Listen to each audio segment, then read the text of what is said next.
Welcome back to the channel, everybody, and welcome back to part 2 of the Obalus Baitcaster fishing reel course. And in this part 2, we're going to go over setting up your baitcaster for first time use.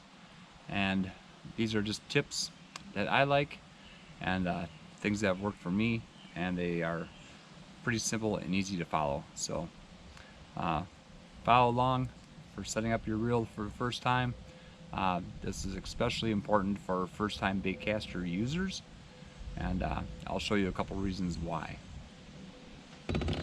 Okay, I have my reel mounted to my fishing rod, and you can do this on or off the rod. I just find it easier to do when it's on the rod itself. And let's go through some steps of what I do. First thing I'm going to do is I'm going to take a little electrical tape and put it on the spool as a backer. What that does is it gives your reel traction on the line, so the line doesn't slip on the spool. And I'll show you exactly what I'm talking about.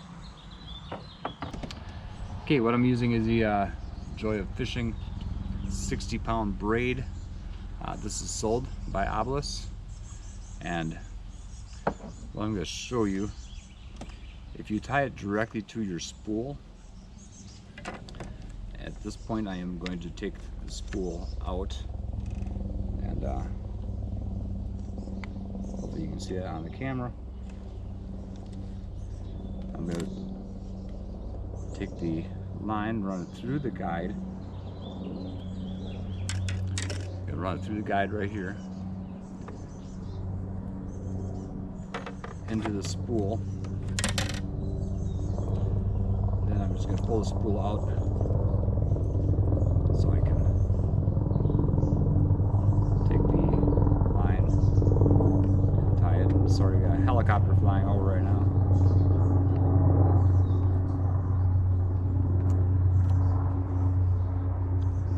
So I'm taking the spool out. So I grab it once around the spool. Hopefully you can still see this. I'll adjust the camera so you can. Grabbing it once around the spool, and tying it onto the spool.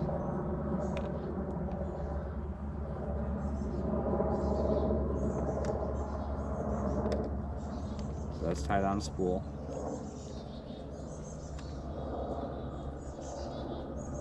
Cut off the excess. Now this is what not to do. Okay, so now I'm going to put the cover back on the side. And so what happens if you tie it directly to the spool itself? You start to reel. If I get a hold of the line, you can start reeling and see the line's not grabbing. You get this camera adjusted correctly. The line's not grabbing the spool, it's just spinning. The spool is just spinning and not grabbing the line. So what we want to do in that case is, let me cut this line off again.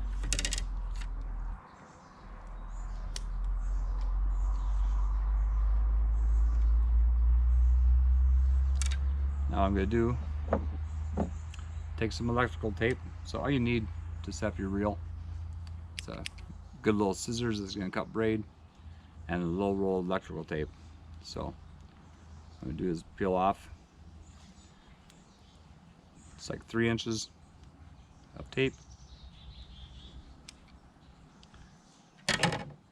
Put it on here. Then I'm going to put the tape on the spool. Then I'm just going to reel the tape into place. Make sure it makes one full revolution.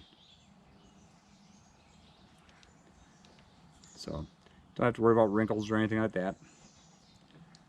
Just make sure it's down, and that way you got the tape on your spool. So now what that's going to do is that's going to give the line something to grab onto. So now with that,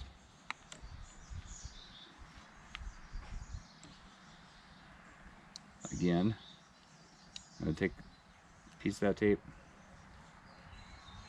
Taking the bail so I can move the spool. Leaving part of that tape up. Then I'm taking my fishing line. Gonna run it through the first eye, closest to the reel seat. Run through the first eye of the rod. Again, closest to the reel seat. Now this is just the way I do it. Makes things easier. Run it through the eye of the reel and the line guide. Then you got it laying there. I'm just gonna put that piece of tape over it. Now I can reel it onto the reel. And I'm getting stuff hung up here. But that way it's all the way around the reel. Now I can take it and pull a little excess out. There's the end. I'm going to tie it to my spool. What that electrical tape is doing is that is creating something for the braid. Mono, I suggest you do this too, but not as necessary because mono does grab onto things. But for braid, you definitely want to do that. I just tie a regular knot, pull it tight, clip off my excess. So there's about a 1/4 inch left on there. Now, when I start to reel, it grabs. I'm trying to get this off there. So now it grabs and it reels in on the spool. So I have my line up here on the dash of my boat. You can do whatever you want. I can put it in my camera case. That way the line doesn't go rolling all over your floor. You can just put it in a shoebox or run a pencil through it. That way you can hold it between your legs. Whatever works best for you. But then another little trick that I do is I have a damp rag. I put that on the line, and it's my belief, not everybody's, but my belief, with braid and mono, even fluorocarbon, to put a damp rag on your line. One, it's getting tighter on the reel as you're holding it, and two, it's adding a little moisture to the line, makes the line more supple, easier to work with, easier to cast. So now I'm just going to reel it into the reel.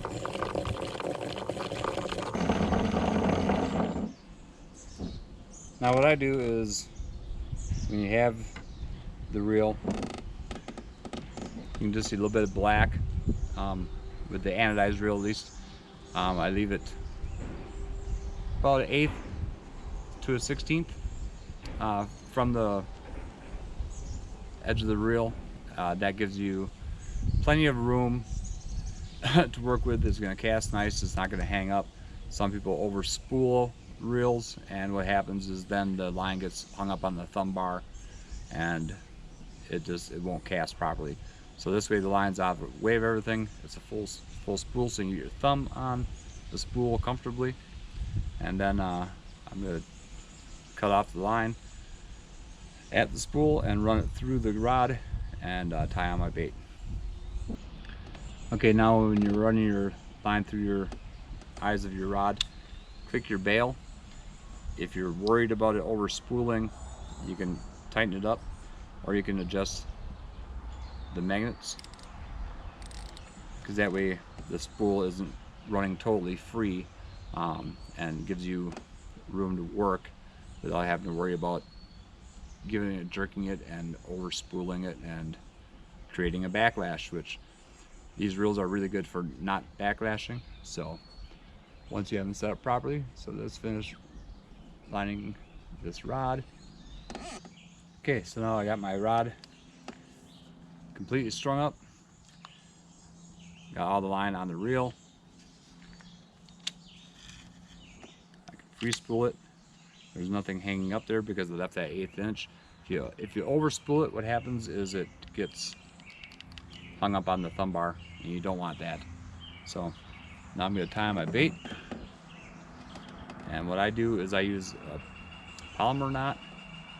So I just make a loop. It might be kind of hard to see on this camera, but I make a loop. I use this one for frog fishing. I'm just going to run that loop through the eye. So I got my tag end hanging down here. I'm going to grab the main line and the tag end.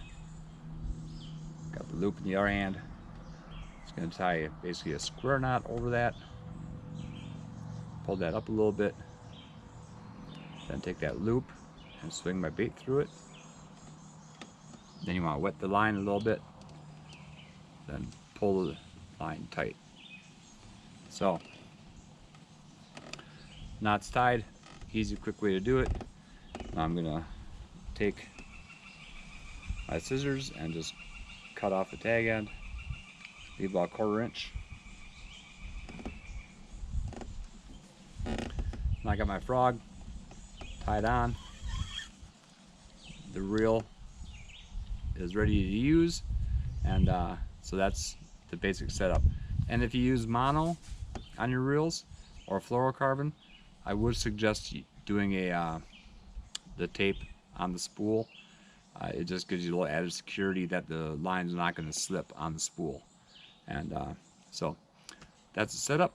Make sure you come back for part 3, where we're going to be adjusting the rod for your tackle that you're using, and adjusting the anti-backlash system, which is your magnets on the side here. So hope you enjoyed that. Hope you got some good information off this video. On behalf of Obalus and John Gunner Outdoors, thanks for watching. Make sure you like, comment, share, and subscribe, and we'll see you on the next one. I wasn't in with the in crowd, just a number in a small town.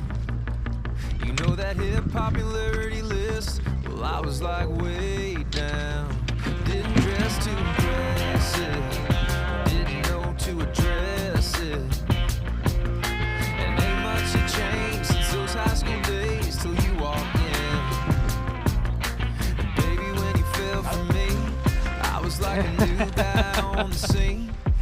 Cause with you, it's like I'm strutting down the halls like a baller. Everybody's gonna stare, so I'm standing up a little bit taller. You with that double kind of face star of the show, letting all the people know it doesn't matter who I was, what I've been, cause it all just flipped. Girl, with you, I'm one of the cool kids.